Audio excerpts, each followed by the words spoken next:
بسم الله الرحمن الرحیم. د فاست ورکس د صرافي سافټویر صراف سافټ د ویډیوګانو د پښتو اړخ د زده کړې د برخې 5مه ویډیو ده. په دې ویډیو کې موږ تاسو ته معاملات او ترانزیکشنونه په عملي بڼه باندې وایو. ګورئ، موږ په تېرو ویډیوګانو کې ټول هغه څه چې په اول ځل باندې هغه تنظیم کېدل وو هغه موږ ټوله سره خلاص کړل. لکه هغه که سرمایه وه، که ثابته شتمني وه، که بلانس وه، که هر څه وو، د ټولو کار مو خلاص کړئ. تشکیل مو هم جوړ کړئ، تشکیل مو هم ثبت کړ. اوس مشتریان مو هم راجستر کړل، دایمي مشتریان البته. اوس زموږ کار ودې ته اماده دی چې زموږ ته کسان راځي، څوک تبادله کوي، څوک حواله کوي، هغه موږ اجرا کړو. ښه، راځو لومړی زموږ په معاملات منیو یا ترانزیکشنونو کې چې دی هغه رسید او برد دی. رسید او برد په معنا د چې دی یو څوک پیسې وړي یا یې راوړي. موږ تاسو په اصطلاح کې څوک جمع خرڅ ورته وایي، څوک جمع بنام ورته وایي، څوک رسید او برد ورته وایي. نو راځو دلته په رسید او برد باندې به دلته کلیک وکړو. دلته چې کله موږ کلیک وکړو دلته موږ ته د رسید او برد هغه معاملات هغه چې پیسې تللي او راغلي وي هغه دلته ټول موږ ته یو ګزارش یا راپور راکوي.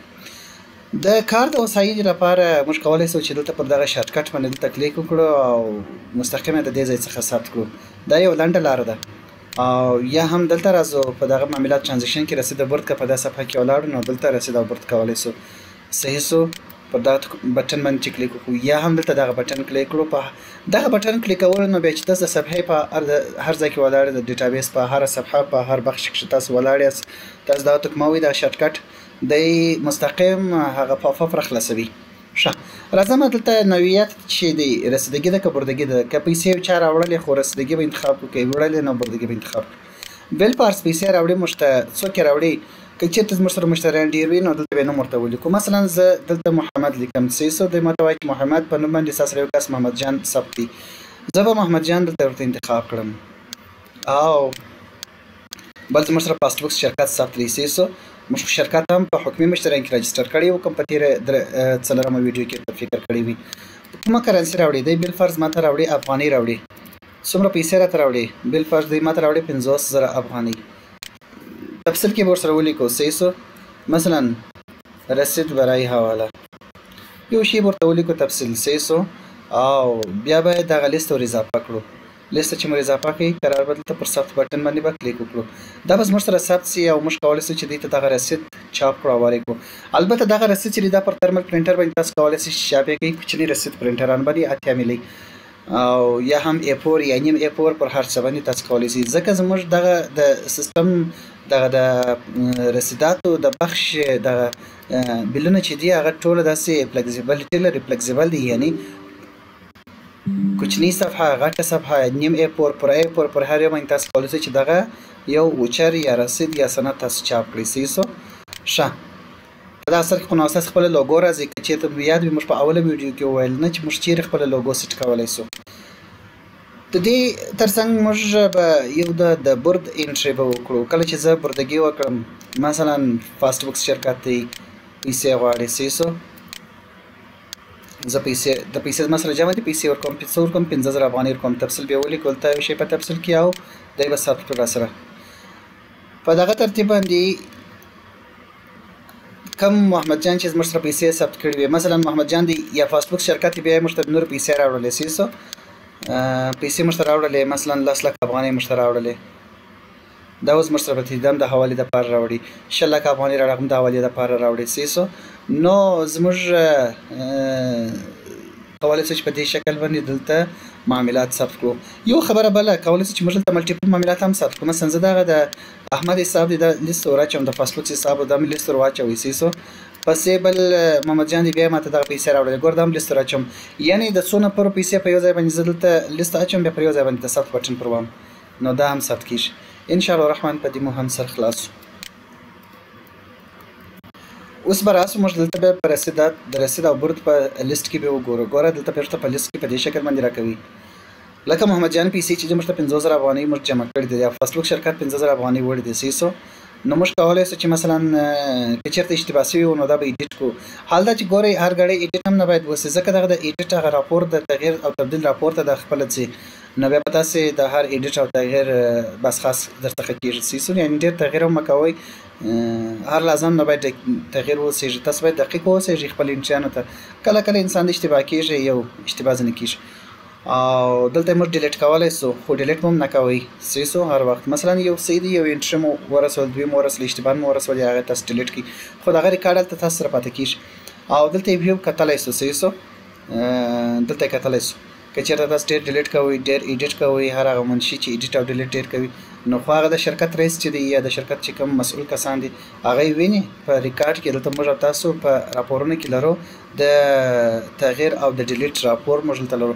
که چېرې یو معامله ډیلیټ کېږي همالته پاتې کېږي چې دغه معامله په دونه پیسو باندې و احمد یا محمود یوزر ډیلیټ کړی ده یا ایډیټ کړی ده، مخکینی حالت یې دغه، وروستی حالت یې دغه. اوسې نو هدف مې دا دی چې زیات ایډیټ او ډیلیټ هم نه باید وسي، یعنی دقیق باید تاسو خپل معاملات ثبت کړئ. ښه په دې خو سر خلاص ان شاء الله الرحمن.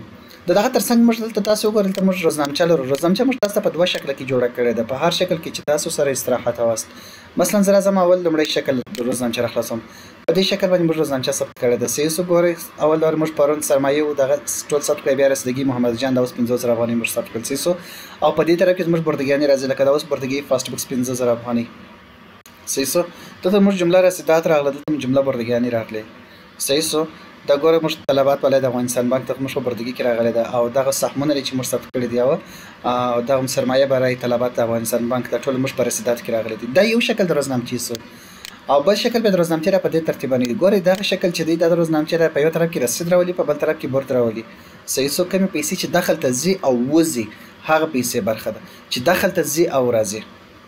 نور که چېرته زه دلته راسم دغه روزنامچې ته، دلته بیا وګورئ تاسو رسید په رسید او برد چې دی هغه دواړه دوه کالمه لري. مثلا دغه پیسې وتلي دي د سرې او د زرغونې راغلي دي، بیا وروسته موږ بیلانس دومره پاتې سو. صحیح سو په دې کې بیا دا سهولت دی چې موږ یو انټري ته یو رنګ ورکولی سو، مثلا مکمل رنګ ورکولی سو، ملاحظې لپاره یو سیل ته پکښې کې لیکلی سو. صحیح سو هغه دلته لیکو، یعنی دغه سهولت به بیرته په دې کې دا شته. او دلته که چېرته موږ پر دغه شماره باندې دلته کلیک وکړو، دلته یا دلته کلیک وکړو یا دلته کلیک وکړو، ګوره د دومه شمېره زه کلیک ورته وکړم، دی ما د تغییر و صفحې ته وړي کولی شم چې بیرته په دې کې زه تغییر راولم. صحیح سو که دلته کلیک وکړم یو ریکارډ د دې څخه موږ ډیلیټ کولی هم سو، البته که څوک د دې د ډیلیټ هغه حقوق ولري. دلته بیا موږ ته وایي چې نن ستاسې کیش په اوس حالت کې دونه دی، خو پرون ستاسو سره افغاني دومره وي، ډالر اوس دومره دی، افغاني ډالر پرون دونه د سره یې د نن او د پرون تفاوتات موږ ته راوړي. که چېرته دلته راسم پر نور باندې کلیک وکړم، دلته هم موږ دغه د نور بټن لرو. صحیح سو دا په دې معنا دی چې یعنې دلته خو موږ ته د نن روزنامچه راکوي. صحیح دی که تورته چې ماته د پرون د تاریخ ته راکوي، د یو هفته تېر تاریخ ته راکوي، د 2 هفتو تېر تاریخ ته راکړه، نو هغه بیا دلته موږ ته په دې ځای کې ریکارډ راکوي. کولی شو چې موږ روزنامچه چاپ هم کړو، پر چاپ ټکمه باندې کلیک وکړو، موږ ته د روزنامچې د چاپ سهولت هم راکوي. صحیح سو او ګورئ دلته نو تبادلات هم راځي. مثلا ستاسو د کیش څخه ډالر وځي، افغانۍ بیرته ورته جمع کېږي، هغه هم دلته راځي، حواله جات هم دلته راځي. صحیح سو یعنې دا روزنامچه د مصارفات تاسو رسي، هغه هم دلته ټوله په اتوماتیک بڼه باندې په اتومات شکل باندې دلته راځي. انشاءالله الرحمن په دې مو هم سر خلاص سو.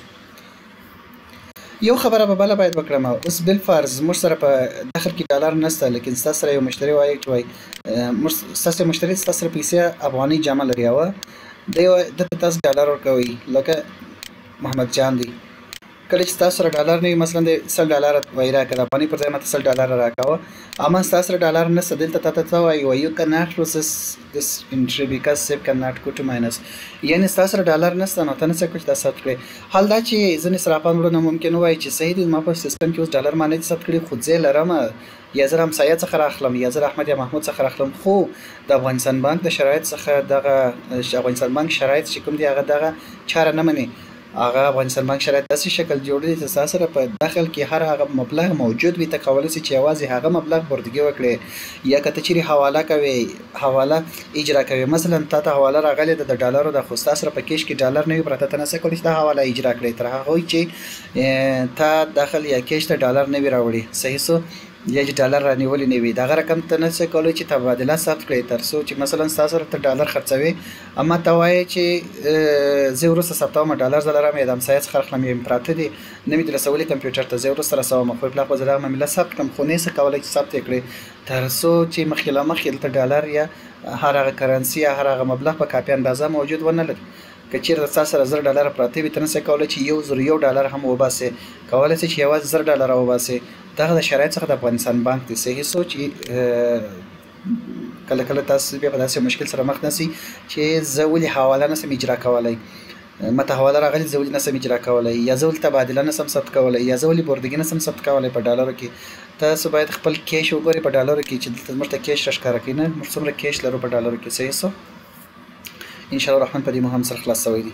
که چېرته کوم سوال درلودی په دغه بخش کې موږ په